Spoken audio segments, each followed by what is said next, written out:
Hello everyone, welcome to our presentation. We're not able to join you physically, but we wanted to give this presentation even though it's online. You can reach out to us anytime on LinkedIn or other social platforms if you have any questions regarding the tool itself or the work. Today's agenda is gonna be about control, but first we would like to introduce ourselves. I'm Mert, and I'm joined by my co-speaker Cenk, who's the co-founder and CEO for Kondukto. And we will talk about first supply chain threat landscape because of the fact that we did a security research on supply chain threats and then decided to implement this tooling. And then I will walk you through the control, which is the tooling that we wrote and open source as well. And then Cenk will do the deep dive and he'll show you the demo, sample demo of the tooling. So if you look into the state of supply chain security from 2020 and onward, you can see that the different attackers are now more aware that supply chain is more profitable for them.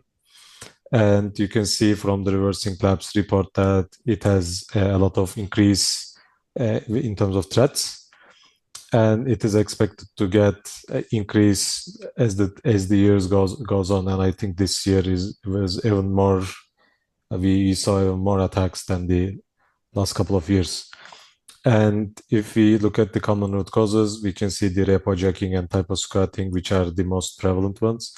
But we can also see more and more that we can see malware that harvests disclosed keys and secrets from either environment variables or from the pipeline itself, or maybe in some cases, like for example, TJ actions, you can see artifact integrity getting compromised, or maybe in some cases, in the most extreme cases, software development tools itself is being compromised given a company or environment. So when we were looking into the stages of how supply chain security can be compromised, we decided that we would like to target build and test stage, because at the build stage, you can inject either bad dependency or you can either compromise or tinker with the CI/CD pipeline itself, or maybe even the server itself.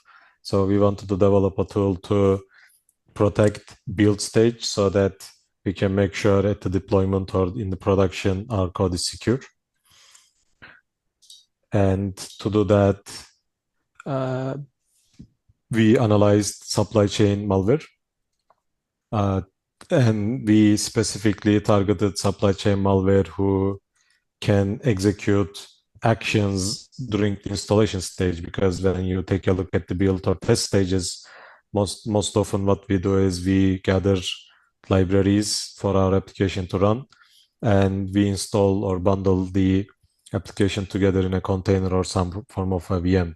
So during that installation stage or bundling stage, oftentimes what happens is malware library tends to execute pre-installation scripts so that they can do actions on behalf of that installation stage. For Python, it's pre-install. For NPM, again, it's in the pre-installation stage. And for Golang, it's in the init function. And you can see a lot of examples like this for common supply chain malware. They're trying to get a hold of where they are and if that environment would be useful to the malware writer. So this is some of the most common examples we see in the supply chain malware we encountered. And now I will talk about control, which you can reach out from control.dev website to the tooling. And you can also find the GitHub page over there as well. So we developed control to target this type of behavior in the runtime. And control, we implemented it using eBPF. It is a runtime agent that you install within the CI/CD runner, and it prevents the anomalous behavior that you defined. And even though we talk about CI/CD runners, since it is eBPF based and it's a Golang binary, you can basically run this binary on any type of FML workload. For example, a local container development environment as well. And there are two options that you can do. One is you can just run control as a binary itself, or you can just run control as a Docker, but you would need the privilege flag for running it. And how to define the behavior is either through the CLI, which you might have seen in the previous example, or you can define open policy agent rules like this.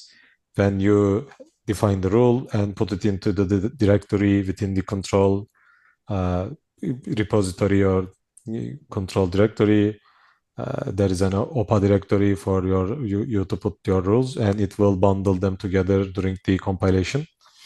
And then, as you can see, if you define some destination or domain to get blocked, it will be blocked, and in the report you will see it.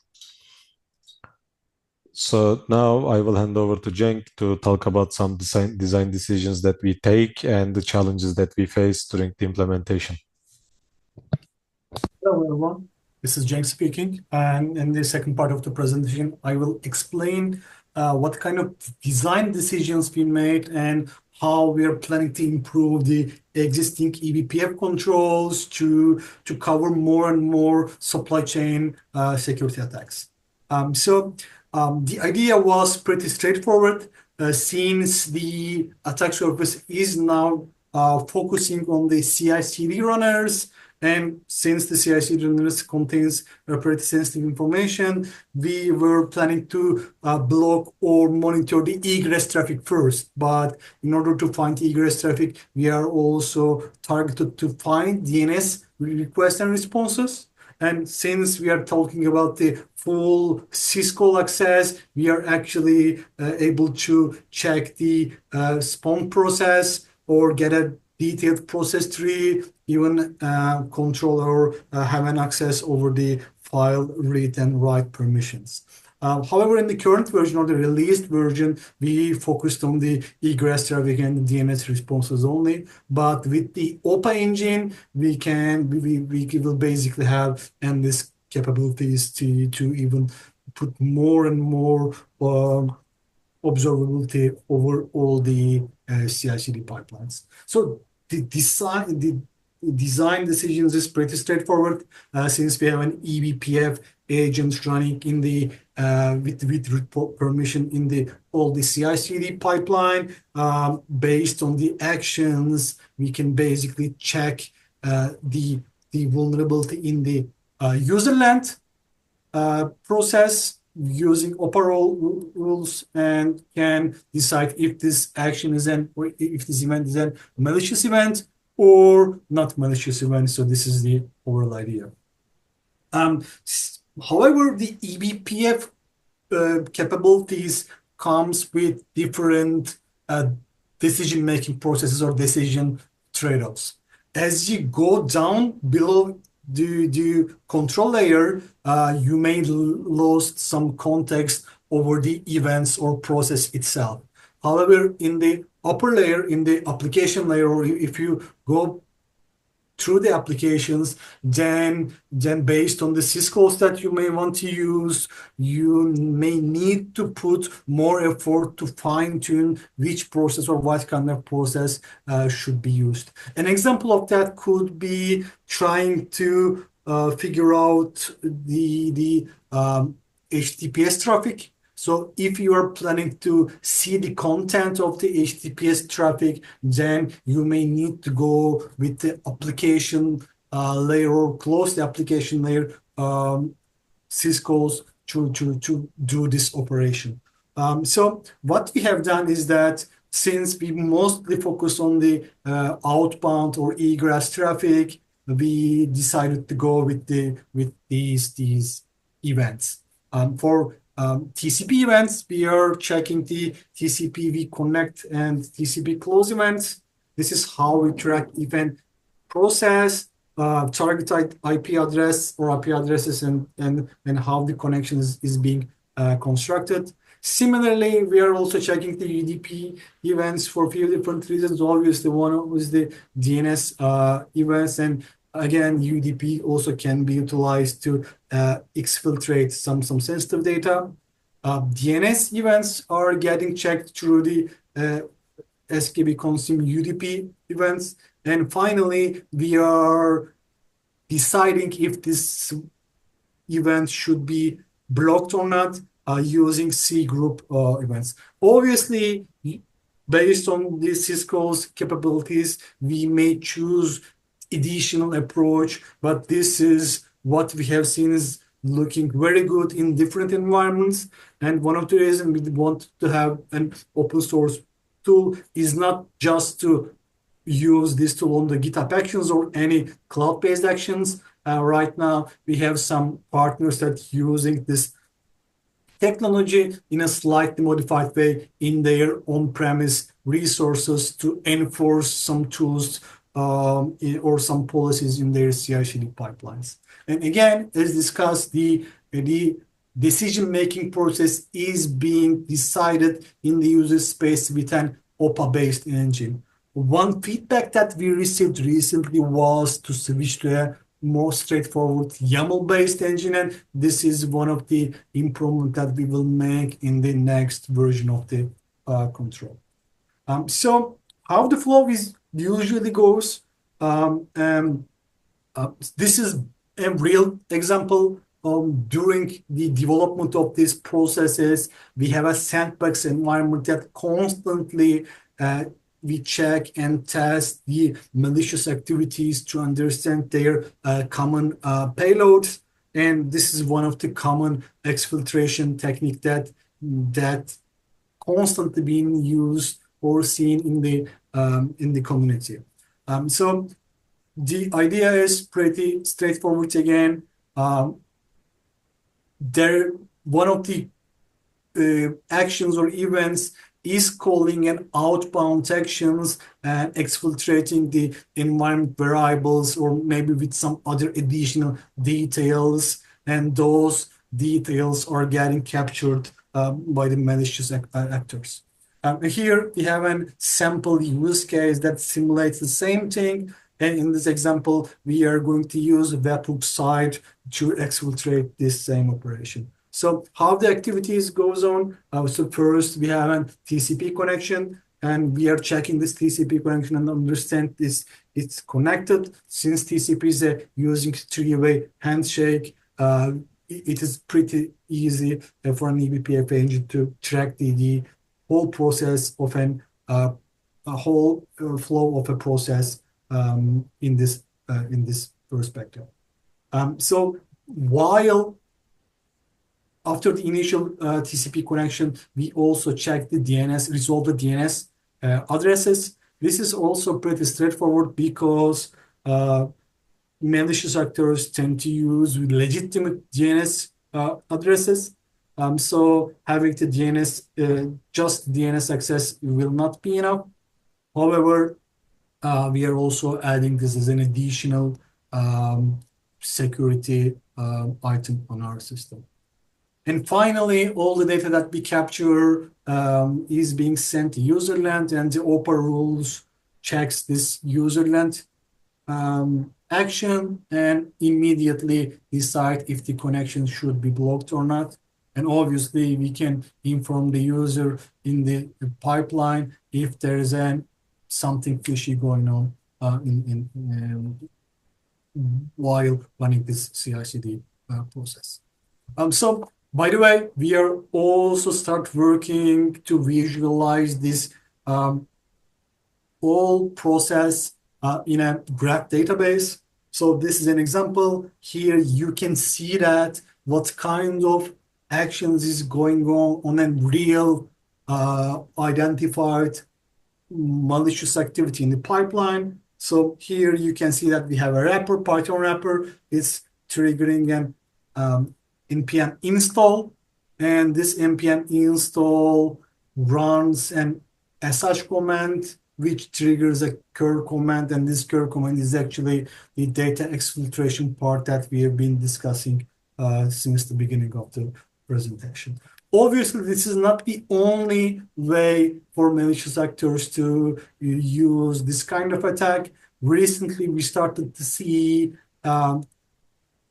actors are using or just printing out sensitive information in a base 64 format. An example of this kind of attack would be TJ actions, and we were also one of the tools that can successfully able to identify and detect and block TJ actions vulnerability in the real time. So right now we will go over a live demo using control in an example pipeline. So we have a sample pipeline here. So as a first step, we are going to download our pipeline and trigger the pipeline with these given parameters. As discussed previously, there are a few different ways to run the tool, but right now we are just running with the embedded OPA rules plus giving some additional parameters. The prevention action or the malicious action is same that we discussed. It's just a leak secret technique, and here we are using different binaries or different processes that simulate this attack. Here we have an allow action. We are going to run the artifacts, which is one of the enabled or allowed host, and finally we are going to run the print.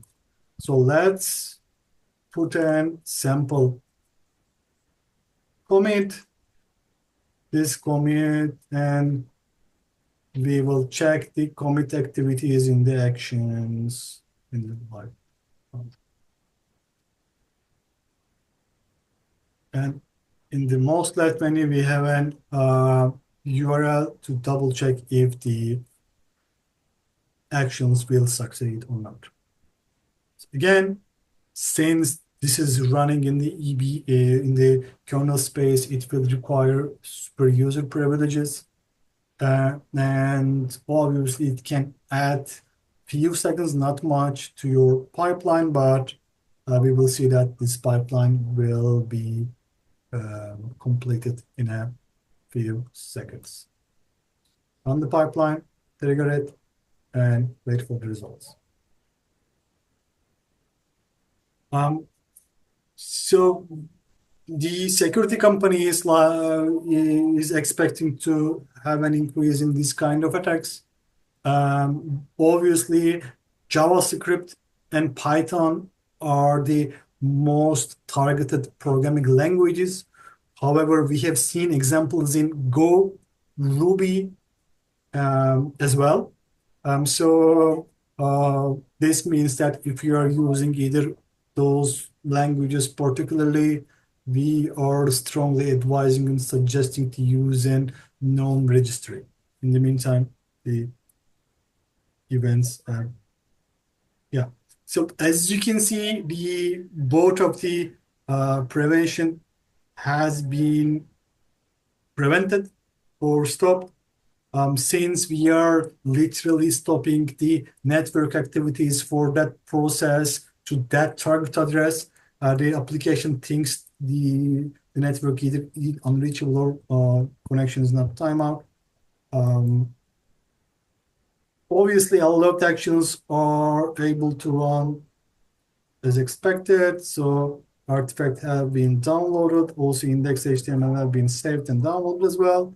And finally, we have a CLI report. So as you can see, the curl has been stopped here, and the other alert actions was running here, as you see.